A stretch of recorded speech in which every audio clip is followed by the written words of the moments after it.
The siren started at 2:14 in the morning. Tel Aviv's sky lit up the way it always does when the interceptors launch. Brilliant white streaks punching upward, the Iron Dome doing what it was built to do, what it has done thousands of times before. Residents watched from balconies and rooftops the way Israelis have learned to watch, counting the flashes, listening for the boom, doing the math in their heads. Intercept. Safe. Intercept. Safe. But something was different this time. Something that no air raid drill had ever prepared them for. The missile came in from the northeast, flying at roughly 15 times the speed of sound, around 18,000 kilometers per hour, faster than a rifle bullet by a factor of 10. At that velocity, it crosses the entire length of Israel in under 4 minutes. The warning window, which used to be 10 or 11 minutes, had compressed to 6, and then, somewhere between 7 and 10 kilometers above the ground, before the aero system could finish calculating a clean intercept solution, the missile's nose cone blew open, not from a successful intercept, by design. What fell out of the sky next is the part that changes everything. Between 20 and 24 individual bomblets, each packing up to 5 kilograms of explosives, scattered across a radius of several city blocks, orange fireballs at altitude, burning confetti raining down on a sleeping city. Not one explosion, dozens. The kind that Iron Dome was never ever designed to stop. What you just heard is not a hypothetical. It is what Israel's military has confirmed is happening right now, in real time, as Iran fires cluster munition-tipped ballistic missiles into Israeli population centers on a near-daily basis during the current conflict. And the reason this matters, the reason it is genuinely alarming, is not just because of the weapon itself.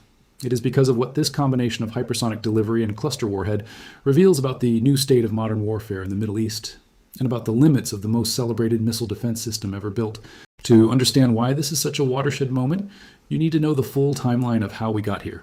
Because this didn't happen overnight, and the decisions that led to this moment stretch back years. Go back to June 13th, 2025. Before dawn on a Friday morning, Israel launched what it called Operation Rising Lion, a sweeping, meticulously coordinated air assault on Iran's nuclear and military infrastructure. More than 200 fighter jets, operating in 5 successive waves, struck dozens of targets across Iran before the sun rose. Naitans, nuclear scientists in their faculty housing, 30 Iranian generals killed in their homes and meeting rooms in what was later described as Operation Red Wedding, the chief of staff of the Iranian armed forces, the commander of the IRGC, gone in the opening hours. It was, by any measure, an extraordinary display of intelligence and precision.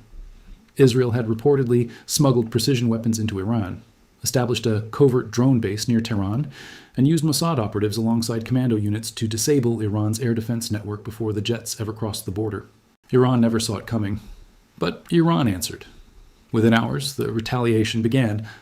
Under the codename Operation True Promise III, the third such direct Iranian strike against Israel, following more limited salvos in April and October of 2024, the Islamic Revolutionary Guard Corps began launching wave after wave of ballistic missiles and suicide drones at Israeli territory. Over the 12 days of that conflict, Iran fired more than 550 ballistic missiles and over 1,000 drones. Israel, with American help, intercepted somewhere around 90% of them. 28 Israelis died. Thousands were wounded. And on June 24th, 2025, a fragile U.S. brokered ceasefire took hold. Everyone called it the 12-Day War. And for a brief moment, there was the sense that it was over. It was not over. What was over was Iran's willingness to hold back its most advanced weapons. Because during those 12 days, something important happened. Iran ran a live experiment against the world's most sophisticated air defense system, and it took notes. Analysts who later reviewed missile debris and open-source data found that, as the war went on, Iran fired fewer missiles, but its success rate climbed. In the first 6 days, only 8% of Iranian missiles made it through. By the final days, that number had risen. Iran had learned, in real time, which approaches worked and which didn't. It had learned the gaps. It had located the seams in the system. And it had used something else for the first time that the world had not seen in combat before. The Fattah 1 hypersonic ballistic missile.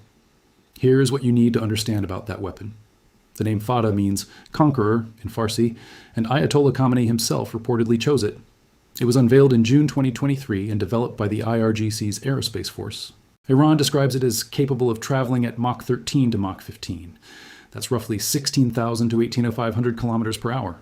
At those speeds, the missile doesn't just cross the horizon before you can blink. It maneuvers. It can shift trajectory mid-flight, going up, down, sideways, all while moving at hypersonic velocity. It doesn't follow the clean, predictable arc of a conventional ballistic missile, the arc that every targeting computer in every air defense system on Earth is designed to calculate and then outrun. Now, to be fair, some Western analysts have pushed back on the most dramatic of Iran's claim specifications. Researchers from the International Institute for Strategic Studies have noted that the Fattah system uses what is technically a maneuverable re-entry vehicle rather than a true hypersonic glide vehicle, meaning it can only maneuver during the terminal phase of flight, not throughout the whole trajectory. Other experts have called it near hypersonic or quasi-hypersonic. These are genuinely important distinctions to make. But here is the equally important counterpoint. Those same analysts watched footage of Fattah missiles evading multiple interceptors in sequence during the 12-day war. Debris was confirmed at strike sites in at least 2 locations in Israel, and during the war, a senior Israeli intelligence official revealed that the warning window for these incoming strikes had collapsed from 10 or 11 minutes down to 6 or 7. That is not just a statistic. That is the difference between orderly evacuation and people still on staircases when the building shakes. That is the operational meaning of hypersonic speed in a real conflict. Then came the Fattah 2. Unveiled in November 2023, it goes further. Where the Fattah 1 uses a maneuverable re-entry vehicle, the Fattah 2 deploys a hypersonic glide vehicle, a wedge-shaped warhead that detaches from the booster, glides through the upper atmosphere, and can maneuver in both pitch and yaw. It can approach from unexpected directions. It can perform what engineers call a skip glide, where the warhead literally bounces off the upper layers of the atmosphere, making it nearly impossible to calculate where it's going to be in 10 seconds. In late February 2026, the Fattah 2 was used in combat for the first time. Iran also fields the Khorramshahr 4, a weapon that Iranian sources say travels at speeds approaching Mach 16 and carries a warhead weighing up to 2 tons. Iranian statements claim it has successfully punched through 7 layers of regional and domestic air defense. Independent verification of those specific claims is difficult, but what is verified is this.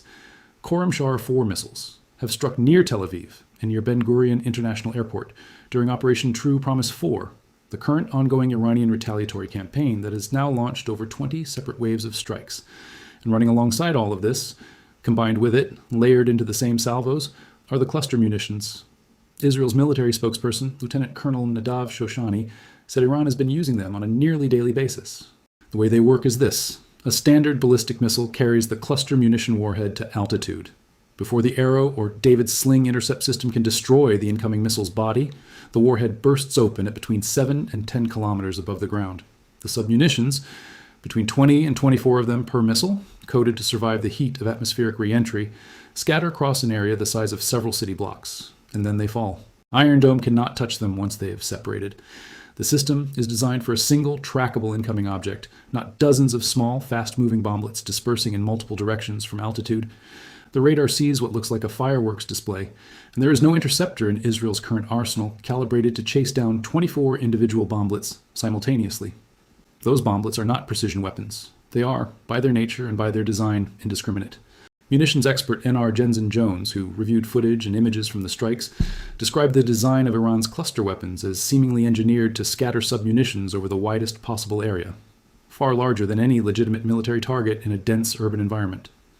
Amnesty International, after analyzing strikes on the Gush Dan metropolitan area around Tel Aviv and subsequent hits in Beersheba and Rishon LeZion, stated that the use of these weapons in residential areas constituted a blatant violation of international humanitarian law. Unexploded bomblets from these strikes contaminate neighborhoods, parking lots, schoolyards. They sit there, inert and waiting, for days or weeks or longer after the rockets stop. Over 120 countries have signed the Convention on Cluster Munitions, which bans their use, production, and transfer. Iran has not signed it. Neither has Israel. Neither has the United States. Now step back and look at what Iran has actually built here. Because the strategy is more sophisticated than it appears. Every single layer of this offensive is doing a different job, simultaneously. The drone swarms come first, hundreds of them, cheap, slow, individually dismissible, clog the radar picture, force constant high alert readiness, and most importantly, force Israel to burn interceptors. Each Arrow 3 interceptor costs millions of dollars. Each Shahed drone costs a few thousand. The economic mathematics of that exchange favor the attacker every single time. Run that equation over hundreds of drones across 20-plus waves of attack, and you begin to understand why the Wall Street Journal reported during the 12-day war last June that Israel was running critically low on its Arrow interceptor stockpile. The shortage was so severe that a senior U.S. official told the Journal that Washington had known about the shortfall for months and had been supplementing Israeli defenses with American THAAD batteries and Navy destroyers equipped to shoot down ballistic missiles. An Israeli intelligence official confirmed at the time that the system was already overwhelmed. Then come the hypersonics, Fattah, Khorramshahr 4, arriving at speeds that compress the decision-making window to the point where human reaction time is no longer the limiting factor. The computers have to do everything in seconds, and against a missile that can maneuver unpredictably during terminal approach, those computers are calculating against a moving target that changes direction faster than the intercept algorithm can update its solution. And then, woven through all of it, are the cluster warheads, deliberately designed to defeat the defensive layer that would otherwise catch what slips through. If the arrow gets a partial intercept and destroys the missile body, but not before the cluster warhead arms, the bomblets still fall. If the intercept comes too late at altitude, they scatter. If they come in on a Fattah moving at Mach 14, you might not get a clean intercept at all. This is not improvised. This is a doctrine. Israel's military has known this challenge was coming. Israel Aerospace Industries CEO Boaz Levy described Iran's hypersonic development as forcing a complete rethink of the country's defensive architecture. That rethink has a name, Arrow 4. Jointly developed with the United States Missile Defense Agency, Arrow 4 is specifically designed to counter hypersonic glide vehicles and maneuverable re-entry vehicles, the exact threats Iran is now deploying. It uses AI-enhanced guidance, new aerodynamic control surfaces, and targeting algorithms trained on actual combat data from recent engagements. IAI entered live trials of the system in early 2026, but it is not yet operational.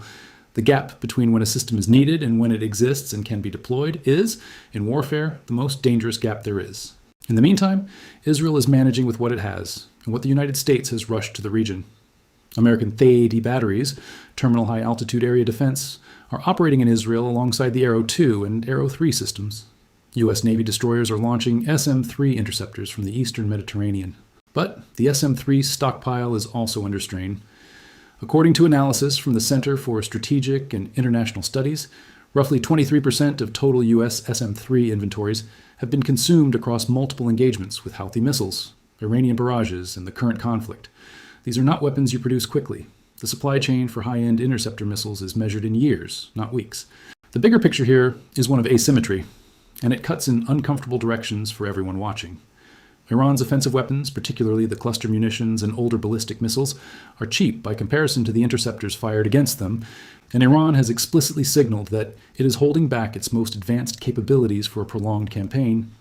During the 22nd wave of Operation True Promise 4, an Iranian official stated publicly that Tehran had so far used mostly decade-old missiles and was preparing newer, more advanced weapons for a longer war. That is a statement worth sitting with. The psychological dimension of what is happening is also real and documented. Over 21,000 shelter alerts were issued to Israeli civilians during the 12-day war alone. Families running to bomb shelters in the dark, not knowing whether what's coming is an interceptable ballistic missile or a wave of cluster bomblets that will scatter across their block before anyone can react. The Israeli Home Front Command has now started distributing flyers telling residents not to touch anything that looks like an unexploded submunition. That image, a government publishing guidance on how not to pick up unexploded bomblets on your own street, is a measure of how much has changed. None of this means Iran is winning in a clean military sense. Israel's Arrow system still intercepts the large majority of incoming threats. Israeli Air Force sorties have destroyed significant portions of Iran's missile launcher infrastructure across successive campaigns. The IRGC has paid enormous costs, and the current conflict, like all conflicts, will eventually reach some kind of equilibrium or endpoint. But the question being asked in defense ministries in Washington, Jerusalem, Riyadh, and Canberra is not whether this specific salvo will be the decisive one. The question is what the trajectory looks like.